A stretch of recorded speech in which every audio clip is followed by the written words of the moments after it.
स्वागत है आपका हमारी खास पेशकश चर्चा में। चर्चा के तहत एक बार फिर हम प्रदेश और देश की सीमाओं को लांघकर अंतर्राष्ट्रीय विषय पर बातचीत करने जा रहे हैं। अपने पड़ोसी मुल्क के संदर्भ में बात करने जा रहे हैं जिसका नाम है पाकिस्तान। 75 साल हो गए पाकिस्तान को आजाद हुए, पर इन 75 सालों में क्या अपने आप में यह कमाल नहीं है कि उस पाकिस्तान में इन 75 साल में एक भी शख्स ऐसा नहीं है जो 5 साल तक प्रधानमंत्री के पद पर रहा हो। 75 साल में न जाने कितने ही शख्स पाकिस्तान में प्रधानमंत्री के पद पर पहुंचे, लेकिन कोई इतना सौभाग्यशाली नहीं रहा कि वह अपना 5 साल का कार्यकाल पूरा कर जाता। किसी को गोली मारकर हटा दिया गया, तो किसी को बर्खास्त कर किसी को तख्ता पलट कर। और इन सारे मामलों के संदर्भ में एक बात उभर कर आती थी कि पाकिस्तान में भले ही लोकतंत्र रहे ना रहे, कोई तानाशाही रहे ना रहे, पर एक चीज जरूर रहेगी, वो रहेगी सेना की हुकूमत। संविधान भी बाद में है, सत्तारूढ़ दलों की तमाम सियासतदानों की अपनी हुकूमतें बाद में हैं, सबसे ऊपर जो रहेगा वो केवल सेना रहेगी। लेकिन पाकिस्तान में यह दृश्य इस समय बदला बदला सा दिखाई देता है। 10 अप्रैल 2022 को पाकिस्तान के तत्कालीन वजीर आजम और अपने समय के नामचीन क्रिकेट खिलाड़ी इमरान खान को अविश्वास प्रस्ताव के चलते पद छोड़ना पड़ा। लेकिन इमरान खान पद छोड़ने के बाद घर में नहीं बैठे, बल्कि जनता के बीच पहुंच गए और जनता के बीच पहुंचकर उन्होंने सबके खिलाफ मोर्चा खोल दिया। उन्होंने नवाज शरीफ की पार्टी और वर्तमान प्रधानमंत्री शहबाज शरीफ के खिलाफ मोर्चा खोल दिया। उन्होंने बिलावल भुट्टो और आसिफ जरदारी के खिलाफ मोर्चा खोल दिया। उन्होंने पाकिस्तान की सेना के वर्तमान जो प्रमुख हैं उनके खिलाफ मोर्चा खोल दिया। कोई क्षेत्र ऐसा बचा नहीं जिसके खिलाफ इमरान ने मोर्चा नहीं खोला। लेकिन इसके बावजूद भी इमरान बेखौफ आज भी लोगों के बीच में जा रहे हैं। मामला दिलचस्प यह है कि इमरान खान ने लाहौर से इस्लामाबाद तक के लिए एक लॉन्ग मार्च का ऐलान किया। उनकी मांग थी कि वर्तमान सरकार पाकिस्तान अवाम की अपेक्षाएं पूरा करने में नाकाम है, यह चोरी से बनी हुई सरकार है, इसलिए इस सरकार को एक भी दिन पद पर बने रहने का हक नहीं है। तुरंत चुनाव कराए जाने चाहिए और जनता को यह फैसला लेना चाहिए कि किसको उस पर हुकूमत करनी चाहिए। इस मांग को लेकर इमरान खान सुप्रीम कोर्ट के आदेश का संरक्षण लेकर निकले इस्लामाबाद जाने के लिए। गत गुरुवार को उन पर हमला हुआ, गोलियां चली। 3 से 4 गोलियां दावा किया जा रहा है कि इमरान खान के पैर में लगी।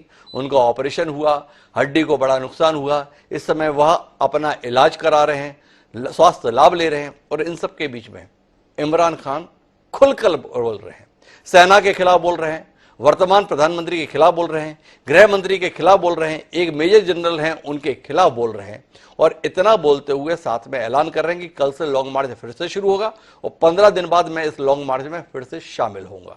आज हम इन्हीं हालात पर बात करेंगे, समझने की कोशिश करेंगे कि जिस सेना के जिक्र मात्र से पाकिस्तान के तमाम राजनेताओं का खून सूख जाता था, वो पाकिस्तान की सेना इस समय इमरान खान के कारण इतनी सहमी सी क्यों दिखाई दे रही है। क्या ऐसी ताकतें हैं जिसके चलते इमरान खान इतना खुलकर बोल पा रहे हैं? क्या वाकई पाकिस्तान में आजादी के 75 साल बाद सही मायनों में लोकतंत्र स्थापित होने जा रहा है कि एक नेता खुलकर अपनी बात कह रहा है और जनता उसके समर्थन में लाखों की संख्या में इकट्ठी हो रही है, या कोई और कहानी है? अमेरिका को चुनौती इमरान खान से मिल रही है, तमाम उन मुल्कों को जो पाकिस्तान को अपनी जेब में रखा हुआ मानते थे उनको चुनौती मिल रही है। कुल मिलाकर कहानी क्या है? पाकिस्तान की जनता सोच क्या रही है? क्या ऐसा कारण है जिसके चलते जिस इमरान खान ने पहली बार चुनाव लड़ा था 7 क्षेत्रों से, तो 7 में जमानत जब्त कराई थी, वो इमरान खान आज पाकिस्तान के सबसे बड़े नेता के तौर पर अंतर्राष्ट्रीय मंच पर दिखाई दे रहे हैं? ये सच्चाई है या सच्चाई कुछ और है? इसी को बूझने की कोशिश करेंगे। पाकिस्तान से कई खास मेहमान हमारे साथ इस चर्चा का हिस्सा बनने के लिए मौजूद हैं, उनसे हम आपका परिचय कराएं और अंतर्राष्ट्रीय राजनीति के इस दिलचस्प विषय के संदर्भ में, जिसमें भारत की भी बहुत दिलचस्पी है, बात करें। उससे पहले लेकिन समय है आज के विचार सूत्र का। हमारा आज का विचार सूत्र देश के महान राष्ट्रपति और वैज्ञानिक अब्दुल कलाम आजाद का दिया हुआ है। उन्होंने कहा था कि एक नेता की परिभाषा है कि उसके पास एक सफल दृष्टिकोण हो, एक जुनून हो, जो किसी भी परेशानी से न डरे बल्कि परेशानियों को हराना जानता हो। और सबसे महत्वपूर्ण बात यह है कि वो ईमानदार हो। डॉक्टर एपीजे अब्दुल कलाम ने जो ये बात कही थी, क्या ये बात इमरान खान पर मुफीद है? ये सवाल है। इसको उत्तर लेने के लिए हम अपने मित्रों के पास ही चलेंगे जो इस कार्यक्रम का हिस्सा बन रहे हैं। हमारे साथ इस कार्यक्रम का हिस्सा बनने के लिए कई खास मेहमान हैं। हमारे साथ में पाकिस्तान के वरिष्ठ पत्रकार शहजाद अनवर फारूकी साहब एक बार फिर खासतौर पर इस चर्चा का हिस्सा बनने के लिए मौजूद है। हमारे साथ उजमा कारदार जी हैं, पूर्व राजनीतिज्ञ हैं, राजनीतिक विश्लेषक हैं, अपनी तीखे तेवरों के लिए पाकिस्तान में ख्यात है। एक समय इमरान खान की पार्टी से भी उनका गहरा संबंध था, उसके विधायक भी रही थी। हमारे साथ राणा अली जोहेब जी हैं, वरिष्ठ पत्रकार है पाकिस्तान के, वह भी हमारे साथ में हैं। हमारे साथ थोड़ी देर में अंतर्राष्ट्रीय मामलों की जानकार पूर्व राजदूत मंजू सेठ भी होंगी, और साथ ही सैन्य विशेषज्ञ के तौर पर lieutenant colonel retired GS Sodhi साहब भी जुड़ेंगे। आप तीनों का स्वागत है। फारूकी साहब, आपसे ही शुरू करता हूं। हो क्या रहा है पाकिस्तान में? इमरान खान का इतना दम और उसके सामने सेना लगती है हमें बेदम। थोड़ा सच बताइए ने, हम यहां महसूस कर रहे हैं वो गलत है, या हम जो महसूस कर रहे हैं वो सही है?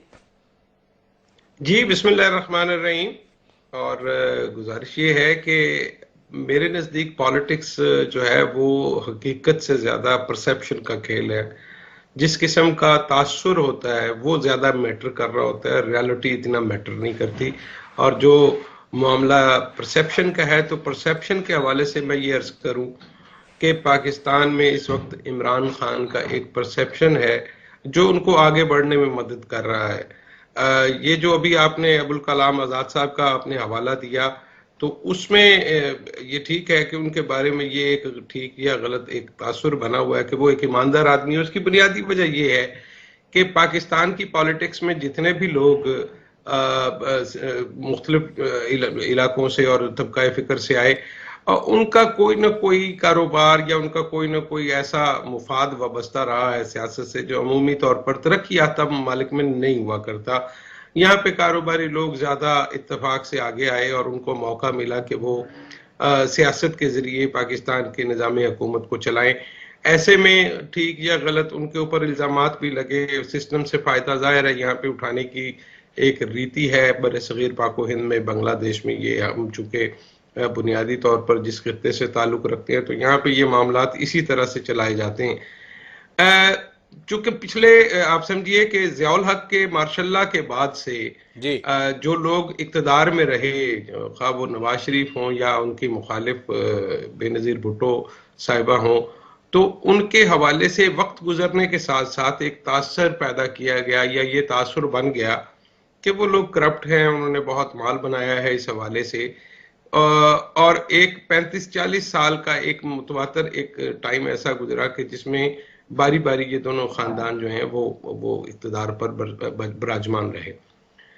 तो एक तरह से उकताहट भी हो जाती है। हम लोग, आपको पता है कि हमारे यहाँ लोग जो हैं वो उतावले हो जाते हैं, जल्दी जल्दी तब्दीली मांगते हैं। तो ऐसे में जब इमरान खान शुरू में आए, आपने बिल्कुल ठीक कहा कि ये पहले इलेक्शन में तो अपनी जमानतें जब्त करवा बैठे थे और उस वक्त इनको शायद इतनी पजीराई उस तरह से नहीं मिल पाई। उसके बाद वक्त ने करवट बदली और चूंकि जाहिर है कि जो पॉलिटिक्स का खेल है उसमें चेहरे बदलने की भी अहमियत है, ख्वाह वो बदलने वाला हदायतकार हो या खुद से कुदरती निज़ाम के तहत बदले जाते हों। तो उसमें ज़ाहिर है मोनोटनस को चेंज करने के लिए फिर उनकी बारी आई और वो आहिस्ता आहिस्ता आगे आए। उसके बाद ये है कि उनकी ज़ात के हवाले से अभी तोशा खाना का केस चलाया गया या इस तरह से उनकी अहलिया के हवाले से बात की गई, या एक और खातून हैं जिनके ऊपर इल्ज़ामात लगाए गए कि वो पंजाब की हुकूमत चलाती रही हैं।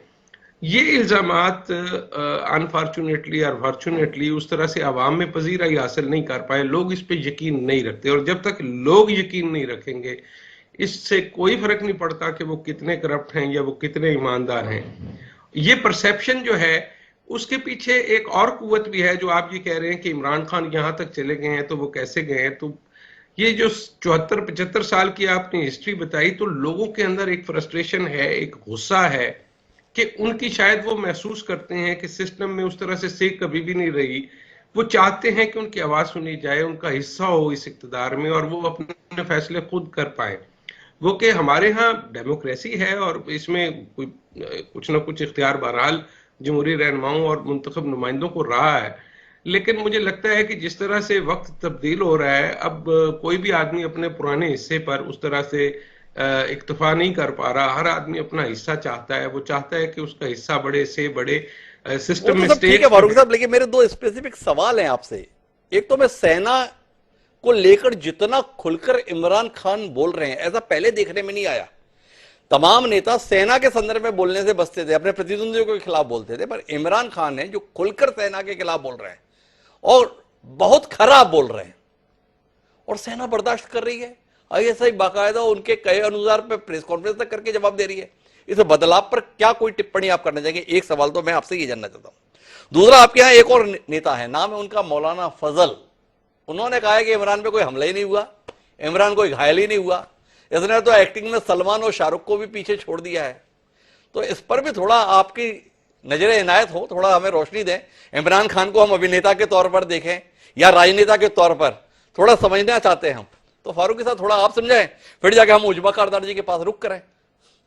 डॉक्टर साहब, मैं पहले ये दूसरे सवाल का मैं जवाब दे दूं कि जैसे मैंने अपनी इब्तदाई में अर्ज की कि पॉलिटिक्स जो है वो परसेप्शन का खेल है जी। इसमें आप अदाकार होते हैं। मैं तो नहीं समझता कि कोई भी जो अदाकार, जो सियासतदान है, उसको कहीं ना कहीं थोड़ी बहुत ही अदाकारी आनी चाहिए और अदाकारी की सलाहियतें होती हैं तो वो सियासतदान बनता है। मेरे ख्याल में ये बेसिक रिक्वायरमेंट है। अच्छा या बुरा, छोटा अदाकार या बड़ा अदाकार, या वो हकीकत में कितना रंग भरते हैं अपनी अदाकारी से, ये कोई भी, मैं इमरान खान की बात नहीं कर रहा, मैं ओवरऑल बात कर रहा हूँ। मौलाना साहब ने भी तो मजहब के नाम पे सियासत की इस मुल्क में, और उसमें परवेज मुशर्रफ साहब के दौर में उन्होंने अच्छा खासा हिस्सा बटोरा इक्तदार में, और वो उन्होंने खूब इक्तदार के मजे लिए। हालांकि मजहबी जमातें पहले मोहतरमा मादरे मिल्लत जो हैं हमारी फातिमा जिन्ना, उनके जमाने से उन्होंने, एक वक्त था कि उन्होंने फतवे दिए कि औरत की हुक्मरानी हराम है। उसके बाद जब मोहतरमा बेनजीर भुट्टो का वक्त आया और देखा कि लोग उनके पीछे हैं, तो ये राजनीति का खेल ऐसा है, उसमें फिर उनके साथ भी खड़े हुए मौलाना। और मौलाना फजलुर रहमान को बदकिस्मती से उन लोगों का नुमाइंदा समझा जाता है क्योंकि वो उनके वालिद से एक फिक्रा मंसूब है कि वो कहते हैं कि शुक्र है हम पाकिस्तान बनाने के गुनाह में शरीक नहीं थे। तो इस हवाले से, पाकिस्तान के हवाले से मौलाना फजलुर रहमान के जो खिदमात हैं, जो उनके नजरियात हैं, बहुत सारे लोग उनसे इत्तफाक नहीं रखते। तो उनका ये कहना, चूंकि वो उनके पॉलिटिकल राइवल भी हैं, और बदकिस्मती से चूंकि मौलाना खैबर पख्तूनख्वा से ताल्लुक रखते हैं, उनके ज्यादा स्टेक्स वहीं पे हैं, तो इमरान खान को बराह रास्त हिट करना उनके लिए सियासी तौर पर सूदमंद है जी। जहां तक आपने दूसरी बात की कि इमरान खान फौज को निशाना बना रहे हैं, तो मेरे ख्याल में थोड़ा समझने की जरूरत है कि क्या वो फौज को ओवरऑल बतौर इदारा तनकीद की निशाने पर रखे हुए हैं, या वो कुछ मखसूस शख्सियात का नाम लेते हैं। जी। ये बात पहले भी होती रही है, ये बिल्कुल दुरुस्त है। आपने बिल्कुल ठीक कहा कि इस हद तक बात कभी भी नहीं हुई फौज के किरदार के हवाले से, या जो फौजी लोग हैं उनका नाम इस तरह से नहीं लिया गया। अच्छा, ये मैं समझता हूं कि ये इर्तिकाई अमल है, वक्त की एक चाल है। बहुत सारी चीजें जो 1947 में कुछ और तरह से थी, 10 साल के बाद, दहाई की सफर के बाद हम कहीं और गए, उसके बाद कहीं और गए। तो ये इर्तिकाई सफर है। बहुत सारे ऐसे मौजूआत जिन पर हम पहले बात नहीं करते थे, अब उस पर बात करते हैं। जैसे कि अब ये एस्टेब्लिशमेंट का जो किरदार है, इस पे बात होती थी, ढके छुपे लफ्जों में होती थी, इशारे किनारे में बात होती थी, लेकिन ये मामला तो कुल मिलाकर फारूकी साहब मान रहे हैं फौज पर ऐसे बात पहले तो नहीं होती थी, जैसे भी हो रही है हो तो रही है। जहां तक अदाकारी की बात है तो फारूकी साहब कह रहे हैं अदाकार तो हमारे यहाँ सारे ही हैं। अब इमरान खान कितने अच्छे कितने बुरे, इस पर बहस हो सकती है। पर मैं जानना चाहता हूं उजमा कारदार जी के पास, और मेरे पास सवाल यह है उजमा जी, कुल जमा 20 साल पहले आया हुआ शख्स जिसने अपने राजनीति में ऐलान के समय यह भी बात स्वीकार की थी कि मैंने इससे पहले कभी अपना वोट तक नहीं डाला, वो वोट लेने के लिए लोगों के बीच पहुंचा, सिरे से खारिज हुआ, लगातार संघर्ष करता रहा। पर यह समझना मुश्किल हो रहा है, इतने नामचीन परिवार, भुट्टो परिवार, शरीफ परिवार, उनकी इतनी बड़ी बड़ी पार्टियां, सेना की का बैकअप, सब बेअसर साबित हो रहा है। जैसे एक व्यक्ति के संदर्भ में जिसको लोग अंतर्राष्ट्रीय स्तर पर बहुत गंभीरता से नहीं लेते, पाकिस्तान अचानक इमरान खान को इतनी गंभीरता से कैसे ले रहा है, और इतनी गंभीरता से ले रहा है कि वो सबको ललकार रहा है और सब दबे छुपे शब्दों में अपने बचाव में बयान जारी कर रहे हैं। थोड़ा समझाएंगे उजमा जी, हुआ क्या है पाकिस्तान में, और इमरान खान की शख्सियत को लेकर कहानी क्या है? तो इज्जत भी देनी चाहिए और मैंडेट को तस्लीम भी करना चाहिए, क्योंकि आफ्टर ऑल वो एक coup से तो नहीं आ रहे ना, वो एक मैंडेट, चाहे वो 4 सीटें हो, चाहे वो 10 सीटें हो, चाहे वो 150 सीटें हो, वो सब अवाम का मैंडेट लेके आते हैं। हमारी खान साहब के साथ ये प्रॉब्लम ये रही कि उन्होंने किसी के साथ बैठ के मिल के रिफॉर्म्स लाने की बात सुनी ही नहीं। उन्होंने कहा मैंने किसी के साथ बैठना ही नहीं, और जब आप इकट्ठे मिलके नहीं बैठेंगे तो आप नेशनल इश्यूज को कैसे टैकल कर सकते हैं? बीच में रोकना चाहूंगा उजमा जी, अप्रैल 2022 में वो इतने अलोकप्रिय थे कि मुट्ठी भर लोग भी नहीं आते थे, विफल रहे प्रधानमंत्री के तौर पर। आप बोल रही हैं कि उनके साथ लोग बैठते नहीं थे। हम टीवी पे देख रहे हैं कि लोग उनके साथ हजारों की संख्या में खड़े, लाखों की संख्या में खड़े। बड़ा उलटफेर है ना। कहानी तो 6 महीने की है। कायदे अनुसार तो इमरान खान की हैसियत नहीं होनी चाहिए। जिस विफलता के हिसाब से आप कहानी बता रही हैं कि उनके साथ में 4 आदमी नहीं दिखने चाहिए। अभी हालत दिख रही है कि जो उनके सामने खड़े उनके साथ 4 आदमी नहीं है, सब इमरान के साथ खड़े दिखाई दे रहे हैं। थोड़ा इस कहानी को समझाइए ना, हुआ क्या 6 महीने में? कौन ऐसा पीछे आ गया बैकिंग में? क्या व्लादिमीर पुतिन ने अपनी फंडिंग जो है इमरान खान के साथ लगा दी है, या जेलेंस्की उनके साथ आ गए हैं, या हमारे नरेंद्र मोदी जी उनकी मदद में आ गए? हुआ क्या है इमरान खान के साथ? थोड़ा समझाइए तो सही ना। आप मेरी बात गलत समझे। मैं आम लोगों की बात नहीं कर रही हूँ, मैं पार्लियामेंटेरियंस की बात कर रही हूँ जी। मैं असेंबली में बैठे हुए लोगों की बात कर रही हूँ जी। कि खान साहब ने कहा कि मैं असेंबली में जितने भी एमएनएज हैं या एमपीएज असेंबलियों में हैं प्रोविंस की, उनके साथ बैठने से वो इनकारी थे। मैं ये नहीं कह रही कि वो आवाम के साथ नहीं बैठ रहे थे। आपने मेरे ख्याल में मेरी बात समझी नहीं, या मैं समझा नहीं सकी आपको। कोई बात नहीं। अब देखिए, बात सारी ये है कि हम एक आइन के मुताबिक चलते हैं। अब आइन हमें सिर्फ एक तरीके से इजाजत देता है चेंज ऑफ गवर्नमेंट की इन हाउस, और वो ये है अगर आप वोट ऑफ नो कॉन्फिडेंस जो है आपके खिलाफ अगर कामयाब हो जाए तो फिर आपको सीट छोड़नी पड़ती है।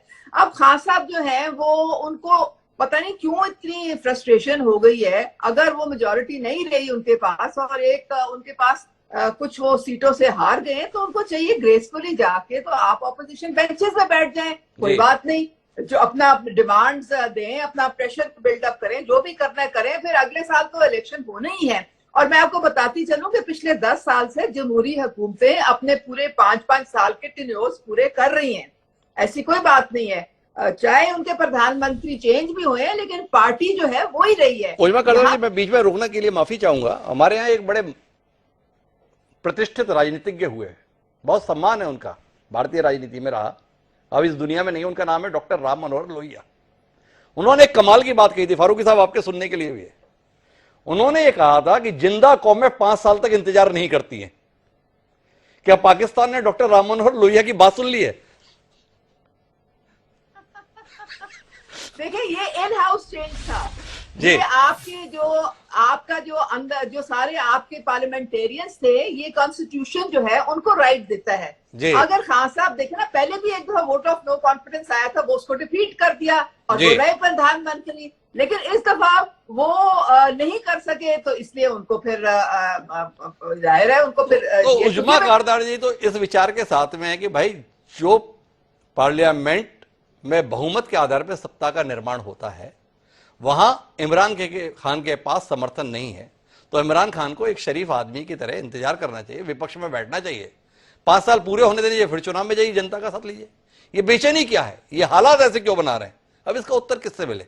इसको उत्तर लेने के लिए मेरे पास राणा अली जोहब साहब हैं। उजमा कारदार जी इस बात पे परेशान है राणा साहब कि क्या है ये तरीका? 5 साल के लिए संसद चुनी गई है, इंतजार कीजिए। ये इमरान खान बेचैन है। इमरान खान का बेचैन होना तो समझ में आता है, पर इमरान खान के साथ जनता इतनी बेचैन क्यों है, इसे आप समझाइए। इमरान खान की बेचैनी से क्या फर्क पड़ता है अगर लोग ना आए? फर्क तो इसलिए पड़ रहा है ना कि लोग साथ आ रहे हैं, भीड़ साथ आ रही है, और इतनी भीड़ साथ आ रही है कि सेना के भी हाथ पैर फूले हुए हमें यहां बैठे हुए दिखाई दे रहे हैं। हो सकता है हमारी आंखें गलत हो, तो उन आंखों के दोष को आप बताएं, सही क्या है? बहुत शुक्रिया डॉक्टर साहब आपका। देखिए, ये जो चीज है ना, इसको टेक्निकली समझने की जरूरत है जी। मैं आपको थोड़ा सा इसको गाइड कर देता हूँ कि देखें, अगर हमारे मैं बाकी मुल्कों की तो बात नहीं करता जी, लेकिन पाकिस्तान में ना के खिलाफ जी, चाहे वो पाकिस्तान तहरीक इंसाफ की गवर्नमेंट करे, चाहे वो पाकिस्तान मुस्लिम लीग नून करे, मैं सुन रहा था कि आपने कहा कि जी इमरान खान से पहले फौज के खिलाफ खुल के कोई नहीं बोला जी। तो मैं थोड़ा सा आपको पीछे लेके जाता हूं कि जब नवाज शरीफ को सुप्रीम कोर्ट के हुक्म पर निकाला गया था प्राइम मिनिस्टर हाउस से, जो इस्लामाबाद से उन्होंने जीटी रोड के जरिए जब वो लाहौर आए थे, तो उनके तमाम जलसे, तमाम रैलियां, तमाम तकरीरों के अंदर सिर्फ एक ही नाम था और वो फौज का था। और वो सिर्फ क्रिटिसिज्म फौज को ही कर रहे थे। उनको देखकर जो उनके वर्कर्स थे, जो उनके पार्टी के लोग थे या जो उनको चाहने वाले थे, उन्होंने भी वही तरीकाकार अपनाया जो आज पीटीआई के लोग अपना रहे हैं, जो आज पीटीआई के कारकुन अपना रहे हैं। तो ये 2013 के बाद से, उससे पहले तो हालात कुछ और थे, लेकिन 2013 के बाद, इलेक्शन के बाद, 18 के बाद, 18 में नवाज शरीफ निकले, उसके बाद 22 में इमरान खान निकल गए। तो ये तो एक तारीख है पाकिस्तान की कि जो भी प्राइम मिनिस्टर निकलता है वो डायरेक्ट जो ब्लेम है वो फौज पे करता है। आप डरा रहे हो क्या हमें? जोएब साहब, आपसे माफी चाहूंगा, इमरान खान के क्या निर्वासन, क्या भविष्य दिखा रहे हो हमें? आपने जो दलील दी है, नवाज शरीफ ने ऐसे बयान दिए थे, तरीका ही आजमाया था, नतीजा क्या हुआ? नवाज शरीफ आज तक पाकिस्तान से बाहर दुपे बैठे हैं। भविष्य बता रहे हैं आप? इमरान खान को अभी पाकिस्तान में प्रधानमंत्री की शपथ नहीं लेनी है, पाकिस्तान से बाहर का ही रास्ता देखना पड़ेगा, क्योंकि तरीका वही है। वो तो बजाते खुद क्या, देखिए इमरान खान पे अभी तक उस लेवल का केस नहीं है कि उसको मुल्क छोड़ के जाना पड़े। नवाज शरीफ पर चूंकि केस है, वो अभी मतलब सजा भुगत रहे हैं और वो मेडिकल लीव पे और मेडिकल मामला को लेके बाहर बैठे हैं, वो पाकिस्तान नहीं आ रहे हैं। लेकिन यहाँ पे जो मामला हो रहे हैं, जो डायरेक्ट अटैक हो रहे हैं, जैसे फारूकी साहब ने कहा कि वो पूरे अदारे का नाम नहीं ले रहे हैं, वो किसी एक मखसूस शख्सियत का नाम ले रहे हैं। देखिए हमारा आइन भी, हमारा कानून भी ये चीज किसी इंडिविजुअल को अगर वो गलत काम कर रहा है तो उसको बात करने की इजाजत तो देता है, लेकिन यहाँ पे देखना पड़ेगा कि वो इंडिविजुअल, वो बंदा है कौन है जिसके खिलाफ आप बात कर रहे हैं। ठीक है, तो यहाँ पे वो उन्होंने ये देखा कि जब उन्होंने अमेरिका का खत लहराया, अवाम ने उनको सपोर्ट किया। वो जब फौज के खिलाफ बात करते हैं, लोग उनके साथ इकट्ठे हो जाते हैं।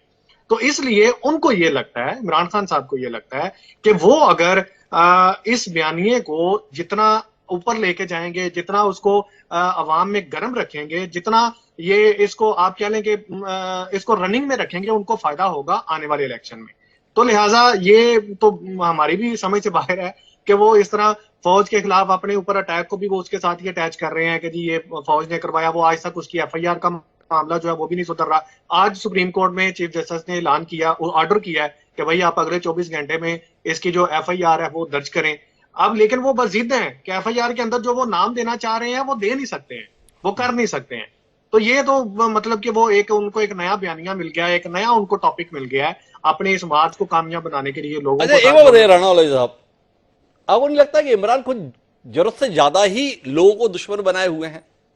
वो शहबाज शरीफ को दुश्मन बनाए हुए हैं, वो बिलावल भुट्टो की पार्टी को दुश्मन बनाए हुए हैं, जरदारी परिवार को दुश्मन बनाए हुए हैं, वो सेना के तमाम अफसरों को दुश्मन बनाए हुए हैं, चुनाव आयोग को दुश्मन बनाए हुए हैं, साथ है तो राष्ट्रपति और सुप्रीम कोर्ट, ये दो दिखते हैं जो इमरान के सदन पे साथ हैं। थोड़ा इस कहानी को भी समझाइए ना हमें, कहानी क्या है ये?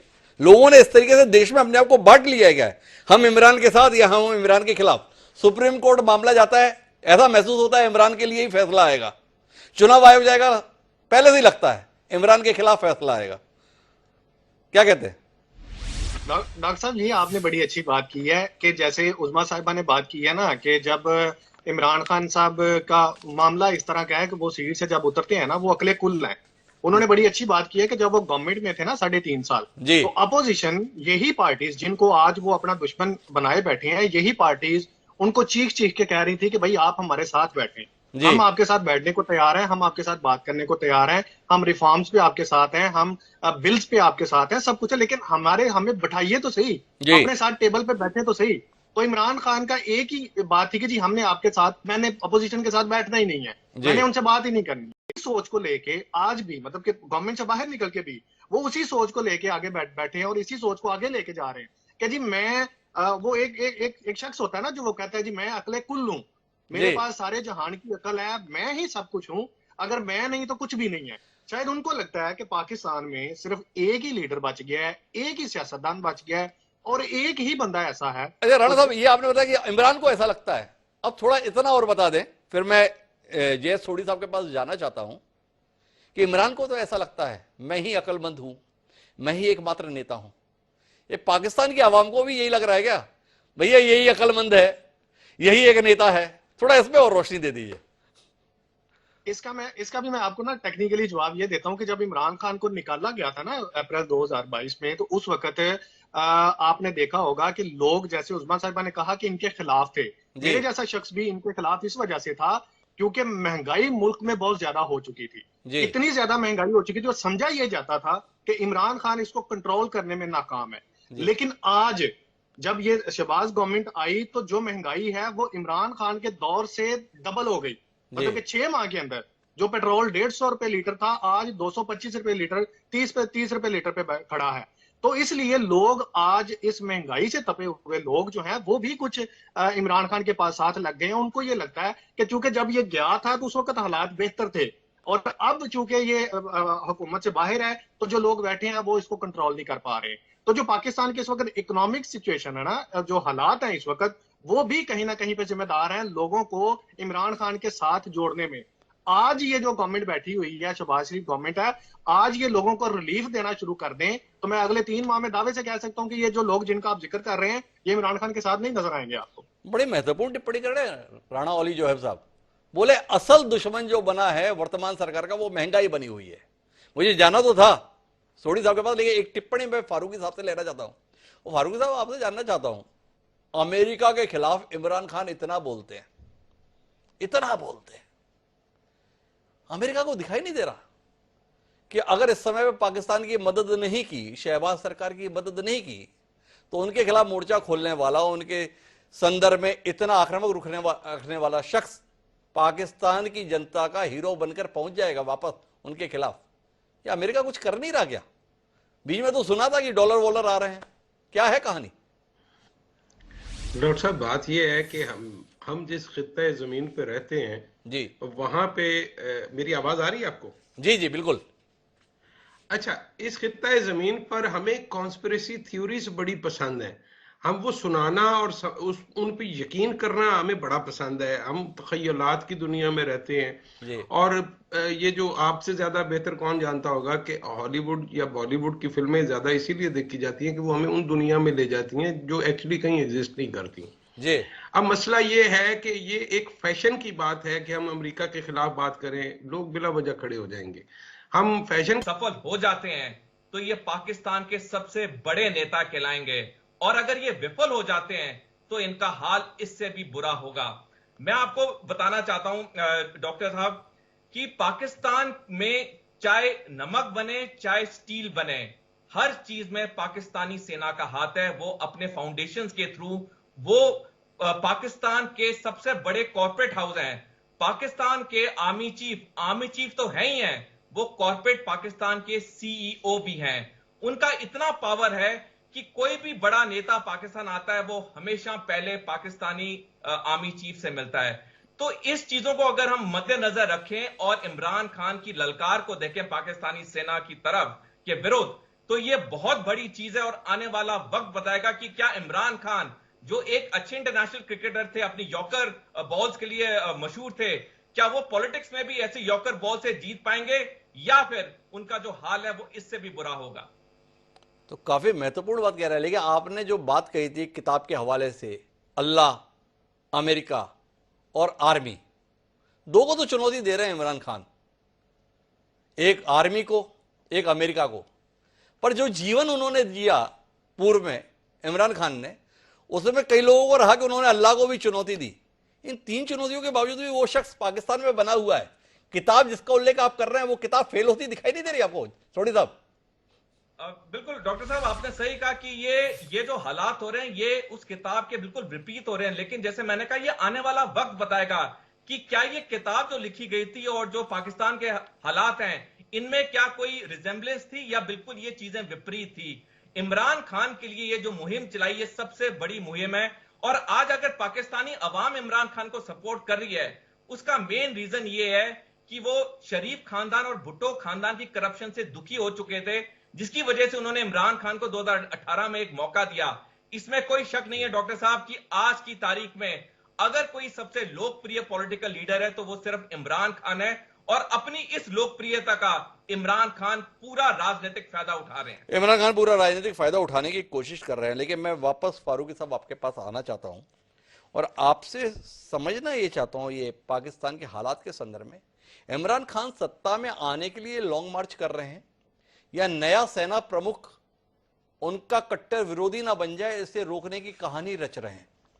ये सवाल इसलिए कर रहा हूं कि इमरान खान भले ही अप्रैल 2022 में सत्ता से हटे, पर सेना की वैसी भूमिका नहीं थी उसमें जैसी भूमिका अतीत में हमें सत्ता पलट में दिखाई देती थी। ऐसी बाजवा साहब के संदर्भ में नहीं दिखी। लेकिन जो मेजर जनरल फैजल नसीर हैं वो भी एक बड़ा गंभीर नाम है बाजवा के उत्तराधिकारी के तौर पर।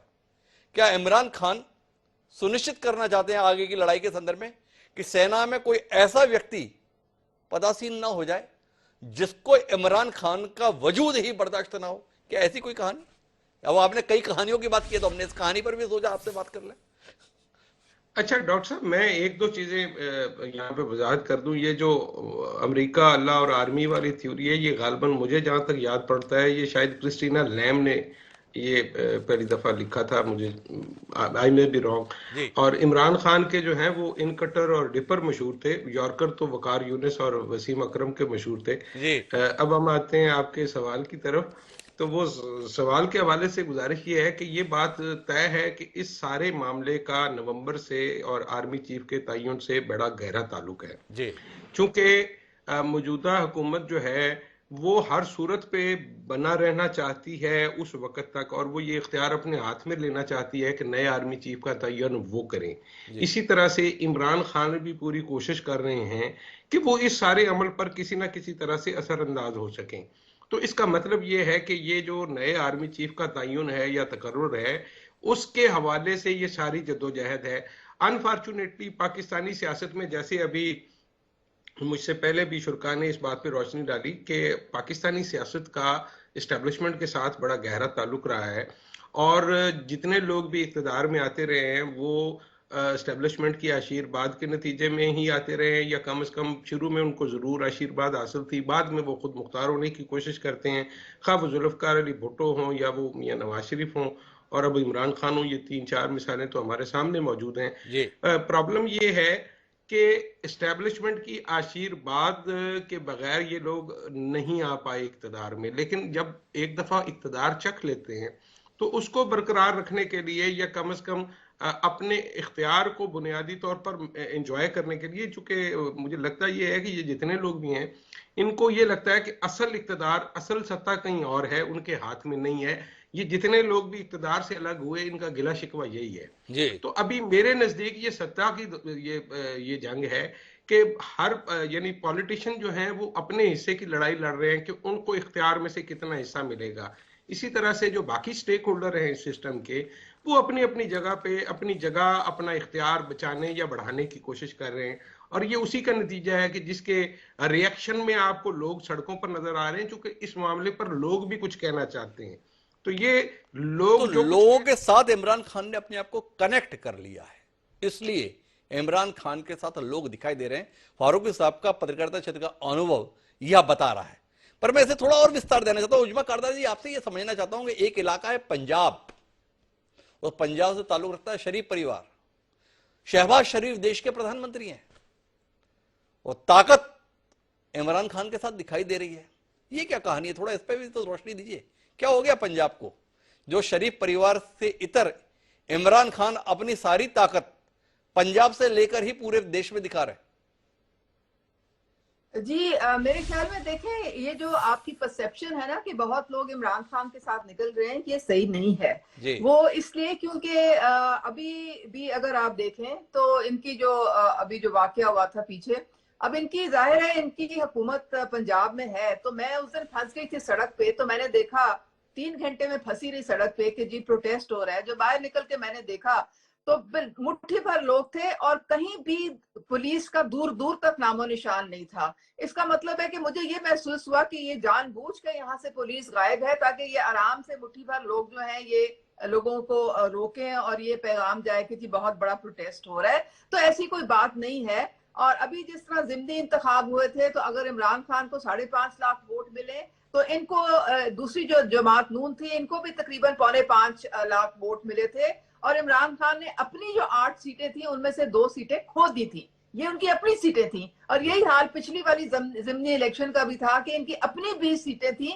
उसमें से 5 इन्होंने खो दी थी। तो ये देखें, ये ज़िमनी इंतखाब जो है, this is not a reflection of general election. दूसरे में एस्टैब्लिशमेंट की बहुत यहाँ पे बात हो रही है। देखिए, मैं आपको थोड़ा सा परसेप्शन और कॉन्सेप्ट आप लोगों के, आपके मेहमानों के क्लियर करना चाह रही हूँ कि हमारे मुल्क में जो एस्टैब्लिशमेंट है उन्होंने पिछले 10 साल यानी कि तकरीबन 14 साल से उन्होंने कहा है कि हम जो है वो जो भी सिविलियन गवर्नमेंट है जो कि अवाम का वोट लेके डेमोक्रेटिक तरीके से आएगी, हम उसके पीछे खड़े हैं, चाहे वो ए हो, चाहे बी हो, चाहे जी हो, हमें उससे कोई सरोकार नहीं है। हम बिल्कुल न्यूट्रल हैं और हम अवाम की जो भी उनकी जो एक वर्डिक्ट है हम उसके मुताबिक जाएंगे। अब प्रॉब्लम ये होता है कि परसेप्शन ये होती है कि जी इस्टेब्लिशमेंट के बगैर कोई हुकूमत बन नहीं सकती है।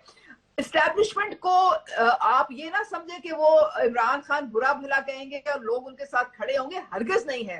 अवाम जो है वो अपने अफवाज के साथ खड़ी है, वो सीसा पिलाई दीवार के तरह उनके साथ खड़ी है, क्योंकि ये अवाम है जिसकी वजह से आजादी ये हमारी अफवाज है, सरहदों के मुहाफिज हैं, हर बुरे वक्त में वो आते हैं, अपनी जानों का नजराना देते हैं ताकि हम आजादी की फिजा में सांस ले सकें। सो अफवाज और अवाम हमारे एक हैं, कोई दो नहीं है। अब प्रॉब्लम ये है कि इमरान खान साहब क्यों ISI चीफ को आना पड़ा, कभी नहीं सामने आते थे, क्योंकि झूठ इतना सोशल मीडिया के थ्रू फैलाया जा रहा था, क्योंकि इमरान खान को थोड़ी इसलिए फ्रस्ट्रेशन थी कि जब वो ISI चीफ ने हमें बताया कि जब अंदरूने खाना जब मुलाकात होती थी तो वो हमारे आर्मी चीफ को कहते थे कि मैं आपको लाइफ टाइम एक्सटेंशन दे दूंगा, आप सिर्फ मेरी ऑपोजिशन को सबको आप जेलों में भेज के सबको फारिग कर दें जी। तो अब वो आर्मी चीफ ने कहा जी मैं तो ये नहीं कर सकता हूँ, मैं अगर इस काम के लिए होता तो फिर मैं आपकी सीट पे बैठा हूँगा, मैं तो आपकी सीट पे नहीं बैठा हुआ, ये तो हमारे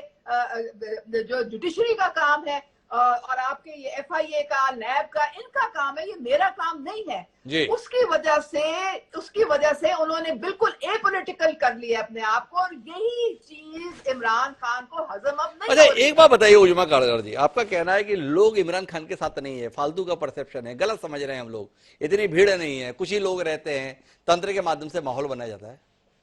इतना बदमाश आदमी है इमरान खान, तोशखाना मामले में उसे दोषी ठहरा दिया गया है भाई, 5 साल के लिए चुनाव लड़ने में प्रतिबंध लगा दिया, सांसदी भी छीन ली गई, इतने संगीन किस्म के आरोप लगा रहे कि आप खुद बोल रही हैं कि ISI चीफ को इसलिए आना पड़ा कि ऐसा माहौल बना दिया, इतनी अराजकता देश में बन रही है, जेल में क्यों नहीं डालते? किस बात से डर रही है सरकार, किस बात से डर रही है हुकूमत? इमरान खान के चलते अगर इतनी ही परेशानी है तो इमरान खान सड़क पर कैसे हैं? इमरान खान ये सब कैसे कर पा रहे हैं? हुकूमत इतनी डरी सहमी सी क्यों है?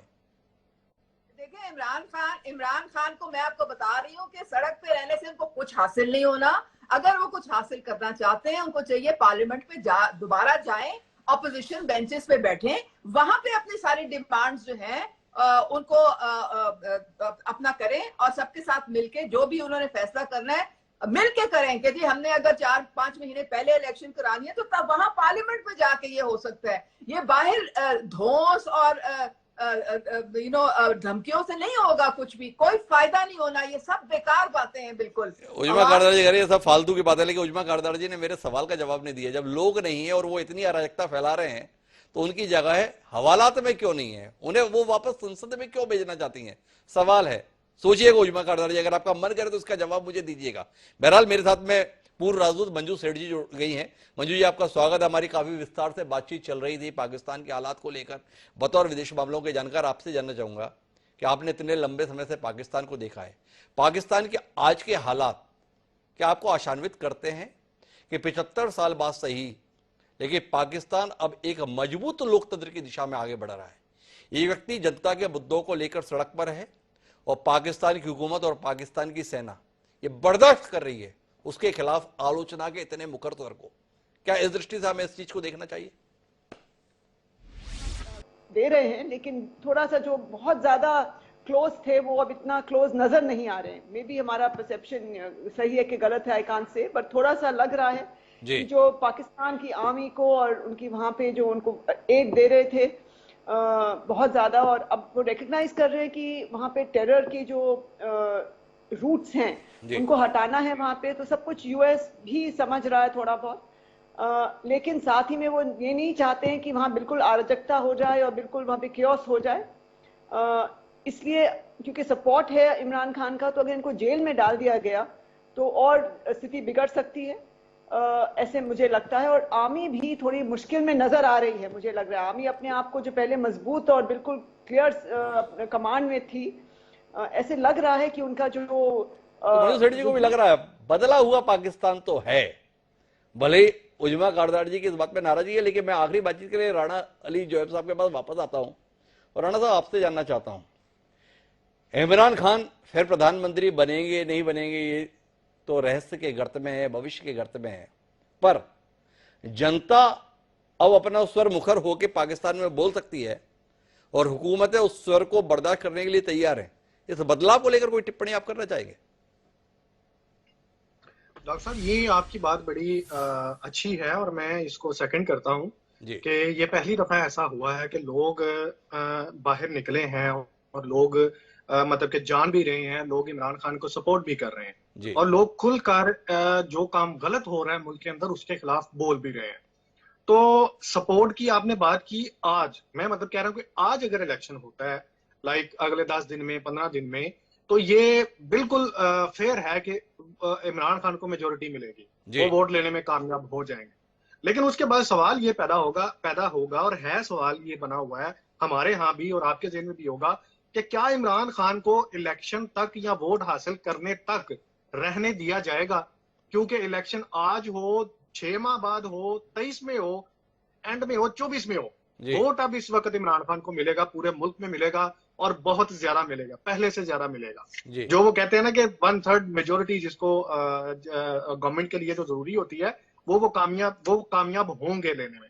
तो ये जो जिमनी इंतखाबात का जिसका जिक्र किया गया ना, ये 9 सीटों पे हुआ था, 9 सीटों में से 8 सीटें इमरान खान जीते हैं। ये मेगा फरूकी साहब मेरी बात को एग्री करेंगे कि 8 सीटें जो है वो इमरान खान ने जीती हैं पूरे जहां जहां पे भी ये इलेक्शन हुआ है। तो ये इस बात का सबूत है, ये जो जिमनी इलेक्शन है। और लेकिन इसके साथ ये इस बात का मैं जो है साहब 1 मिनट रोकता हूं। उजमा कारदार कुछ बोलना चाह रही है, उजमा कारदार का हस्तक्षेप सुन लेते हैं। जी उजमा जी, आप कुछ करेक्ट करना चाह रही हैं शायद। मैं सिर्फ ये कह रही हूँ कि 8 सीटें नहीं जीती इन्होंने, 6 सीटें जीती हैं। 2 जो है वो पीपल्स पार्टी ने जीती हैं, एक मुल्तान से है और एक कराची से है। जी राणा साहब।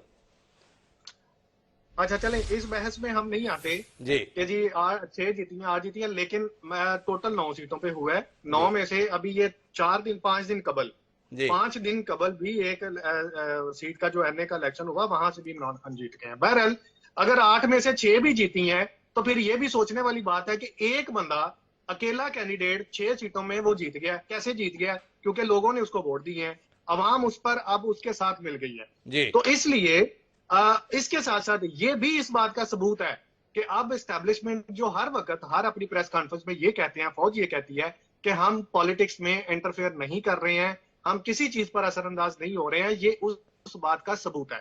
लेकिन इसके बावजूद इमरान खान का ये एलिगेशन कि जी फौज जो करवा रही है वो मेरे पे हमला भी फौज ने करवाया, ये करवाया वो करवाया, तो ये मेरे ख्याल से ठीक नहीं है।